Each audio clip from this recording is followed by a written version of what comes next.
سلامونه، نیکې هیلې او ډېر ډېر احترامات دوستانو. ستاسو ورور ستاسو ملګری سمر افریدی یم. امید دی چې روغ جوړ به وئ او د صحت په جامه به وئ. پروګرام دی د انګازي ټي وي ادبي څیرې، او په ادبي څیرې کې زما سره د بډبیرې د سیمې یو ښه شاعر، تکړه شاعر نورالبصر بصر صاحب موجود دی. دنه به یو ښکلی نظم هم اورو او د سره به د ده په ژوند فن او په ادبي خدماتو باندې خبرې اترې کوو. نو د ټولو نه مخکې نورالبصر صاحب تا ته په خپل پروګرام ادبي څیرې کې په خیرالي او ستړي مشي وایم. عابد صاحب تاسو ته هم په خیرالی وایم او ستړي مه شئ، سره د خپل ټیمه خیر وشي.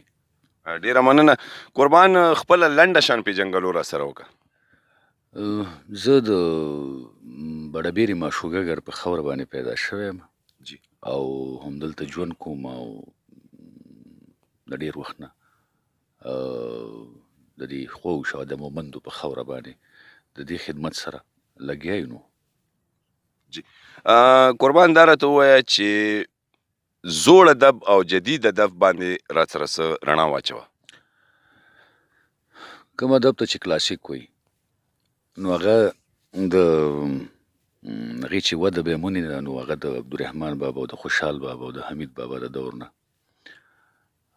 راځه داسې ورپسې، او بیا ډېر خلک دي چې زه کم نوم واخلم څه ووایم.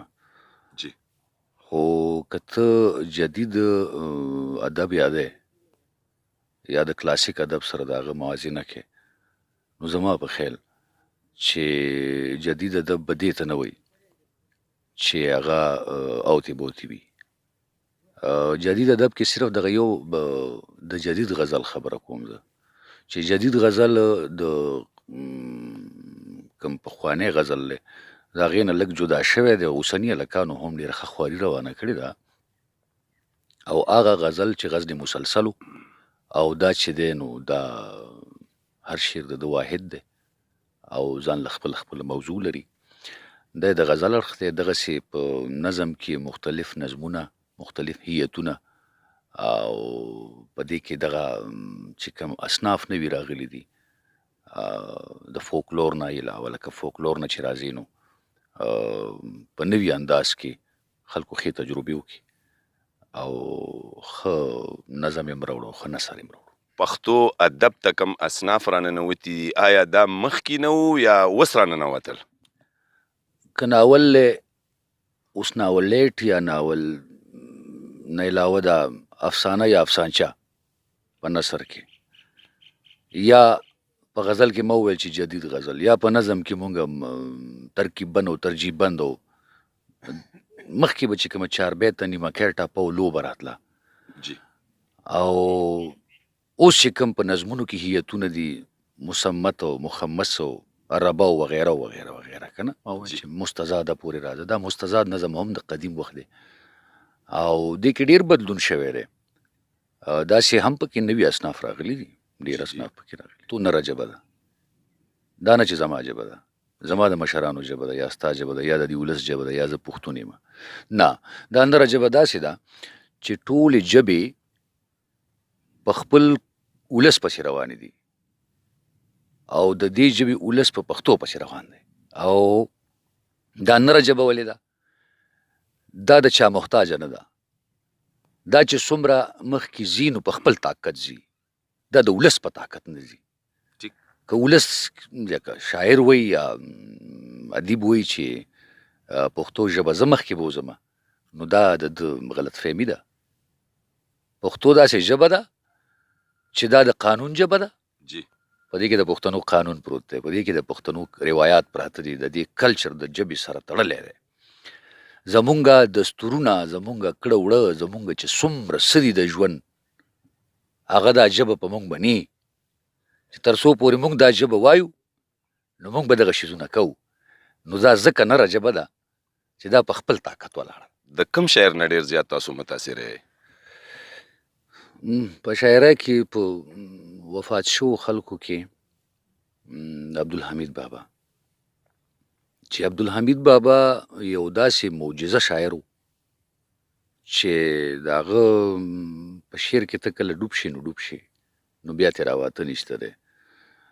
یو شعر په باره کې زه اکثر دا خبره کوم چې که د هغه سل انګلیس وګوباسي نو سل به هم کمې وي ډېر ښه. چې هغه شعر یې زه را یادومه دا زما د غمه شین زړه پکې خیال د یار د شونډو هسې رنګ زیب و زینت کا لکه ما یې په شنه پیاله کې ډېر ښه. د دې هر انګل چې ته راکاږي تا ته به ځان له جدا یو منظر ښیي ټیک.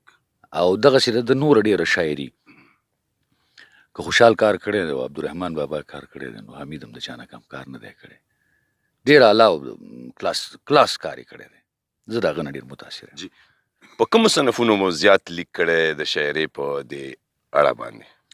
ما په نظم کار کړی دی او د نظم په ډېرو هیتونو مې کار کړی دی. کتاب کې انشاءالله نږدې ده چې را روانه ده دا خبره چې دا به ټولو ویني خو بیا ستاسو دې سوال له به زه لږه وده ورکړمه جی جی.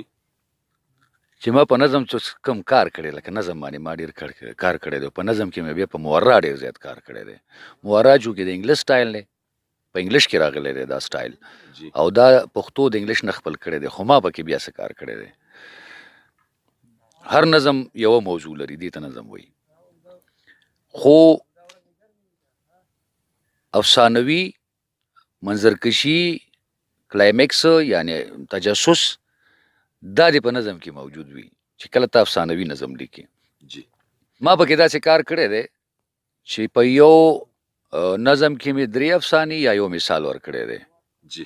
یا 2 افسانې یو مثال ورکړی دی خو دا خپلو کې تړلی شوي دي او ما نه پې قاري نه پوهېږي. قاري به زه د ځان سره وړم بل په دې کې ما په هیکوټیزم هسپوکټیسزم نارسزم او په فوبیا په سوشل فوبیا په سینکي او په بت تراشه او داسې ډېرو شیزونو باندې شکر دی ما کار کړی دی ډېر ښه. او زما په خیال چې ما کم کار کړی دی. عبدالحمید بابا یو اړخ لري نازک خیاله یا باریک بینه. باریک بیني د هغه حد کې ده دومره حد ته رسېدلې ده او زه د باریک بینۍ نه ډېر زیات متاثره په دی یم چې داسې باریک بیني لا تر اوسه پورې په تاریخ کې ما په یو شاعر کې هم نه ده کتلې. د دې نه علاوه د یعنې د ولس په ژبه کې خبره کړې ده او د دا علمیت هم ښولی دی چې دی څومره قابل دی. قابلیت هم په خپل شعر کې ښولی دی حالانکې د ده نثر نشته که نه د په خپل شعر کې قابلیت ښولی دی او حد درجې د یو کلاس ایښی دی د خپل یو مکتب دی جی. او په هغه مکتب باندې راخته زه نه وینم چې څوک به راشي. شعر شاعري کوم په باقاعده طور د اصلاح کوم استاد مو شته دی که نه؟ او زه دا به ووایم چې زما استاد چې کوم دی هغه زما د 25 کالو د نه وروستو چې ما ادب کې 25 کاله تېر کړه نو ما ته پته ولګېده چې زه اوس څه مزید لیکل غواړم. نو بیا اقبال سکندر صاحب چې د انګلیش ډېر ښه شاعر دی او ډېر ښه صوفي دی او ډېر ښه په نفسیاتو باندې عبور لري د فلسفې استاد دی. اقبال سکندر صاحب د پېښور ښار کې اوسېږي. د هغه نه ډېر ما زده کړه وکړه او هغه ما ته نن چې دا زه څه یم دا د اقبال سکندر صاحب په وجه یم. ډېر ښه. قربان څه به راسره شریکول غواړې مینوال هم انتظار کوي نو څنګه دې خوښه؟ یو نظم به درته ووایم نامراده ښار په اردو کې ورته شعر عشوب وایي. ارشاد. بادي نسیم وده دی دلته کې سحر نه پاسي دلته د نور پلوشې هم په سره غرمه را درومي. سلګی سونا دلته په یو آهنګ کې ډوبي ډوبي په لپو لپو جړاګانې کوي لحظه په لحظه نو هر مداري په سر د ځمکې یو پیټار ایښی دی. هر یو فقیر په خپل کچکول کې اقتدار ګرځوي په دې نامراده ښار کې هر سړي فریب راوړی.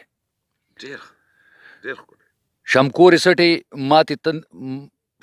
سټې مات تندي څه ناقراره چغې د ښار تقدیر ته په هډ هډ باندې چکونه لګوي. د خپلواکۍ شلګوتی خوله په مړو رګونو ایښې دلته سربو جوسو د کاڼي مخ اغوستی. دلته کې هر بادار بدحال ته په سر خپې ایښي دي د بوت ناموس د هر سالار په سینه فرض پروت دی. په دې نامراده ښار د هر سازش گردش نیولی نو مه پوښته حال په دغه ښار کې د نسکورو شونډو د سر نه پورته پکې دانګې د هوسه سونه. نو د ښار دا ارته سینه هر طرف تړنګه بنګه په پکو یخه وینه دلته د ډنډونو خولې له د غړغړو په بړاس پورته شي بدلون غواړي په جار نارې دلته کې خولې رانغاړي چپ پاتې شي په دې نامرا د ښار د غم زنځیر به سرې ولي. ډېر ښه. دلته کې هر فریاد کافر دی سنګسار شوی هم دی هر لوس لغړ فریادي دلته زورېدلی هم دی د ښار د امن د کونتر نه الله هیره ده. ډېر ښه. دلته کارغه د ټپوس خوی کوي او ټپوس د کارغه مټا کې تندې جلوهلې دلته غوړې جبې په یو غوجل کې سره غونډې شي فرار غواړي. نو په دې نامرا د ښار کې اوسې مختورنې بشرې. ډېر ښه. نو د لیوني په سر هم سوری د منصب شوی دی ګرم ټوخي د دې ښار نه خاپیري تو کړي په هره سټه د لوږې پرزونې کیږي ډوډۍ جامه د کور منشور باندې خپېښې دي هم د دې ښار د رنګینو سترګې مچوچې چلي. ډېر ښه. خوږه دوکه دلته د هر رهبر مزاج جوړ دی په دې نامرا د ښار کې مړي پټ پټونی کوي. نو د مزدور چغې په دې ښار کې ټپوسان ګرځي دلته کې هر غریب په ځان سور دی په ځان ګرځي. نو د کونډو حق ته هر شتمن دلته صادر خور کړی نو سربازانو په کمکلو خپل هنر خور کړی سود او رشوت په دې ښار کې کاروبار جوړ دی. سود او رشوت هم په دې ښار کې کاروبار جوړ دی په یو بل خپې خو کمال دی هم روزګار جوړ دی په دې نامرا د ښار کې ځمکه خوري اسمان خلق خوري. نو د بڼو ټوکې د دې ښار یو مشغله جوړه ده شکمون وروزو د ښکاري هنر پیښې زده کړي هندي بڼو دلته د هر زلمي نه خوب وړی دی نسوانیت دلته کې لوستی د مغرب په هوا دلته پانځی بنتکی سا ورکه خالونه ورک شوه بس په لغړیتو دی دا ښار د اژدها په خوله کې په دې نامرا د ښار کې چغې د بسر نوري څوک. نو بسر صاحب په اخر کې به نوي کول شاعرانو ته او د دې وخت زلمی کول ته څه پیغام ورکول غواړي؟ څنګه چې نور ملګرو ویل یا ویلی دي نو دغسې زما هم یو خپل فکر دی چې نوی کول دی سټډي وکړي او چې څه لیکي چې په هغې هغه پخپله پوه شي چې زه څه لیکم معیار راوړه په کار دی او دا نه چې د خپل قوم رنګه بده کی او دا نه چې د خپلو مشرانو رنګه بده کی داسې شاعري به دل هم څه ورنه کي ادب له به هم څه ورنه کي او ژبې له به هم څه ورنه کي بلکې ولس له به هم څه ورنه کي. دا به د وخت د خولې خوند وي په هغه وخت به وشي وروستو به دا سړی هېڅ هم نه وي که دی په تاریخ باندې ګوري چا چې تاریخ رقم کړی دی هغه په اوتو بوتو نه دی هغه کار کړی دی کار کول پکار دی. ډیره مننه نور البصر صاحب د وخت راکولو یو جهان مننه. مننه کوم صاحب ستاسو مننه. کتونکو دا و د نن پروګرام ادبي څیرې چې د بډبیرې د سیمې د یو ښه شاعر نور البصر صاحب په ژوند فن او په ادبي خدماتو مشتمل و. انشاءالله که ژوند وفا وکړه د یوې بلې ادبي څیرې سره به بیا حاضرېږو. خپل کوربه سمر افریدي له ورکې رخصت چرته چې وې ښاد آباد او بریالي اوسئ.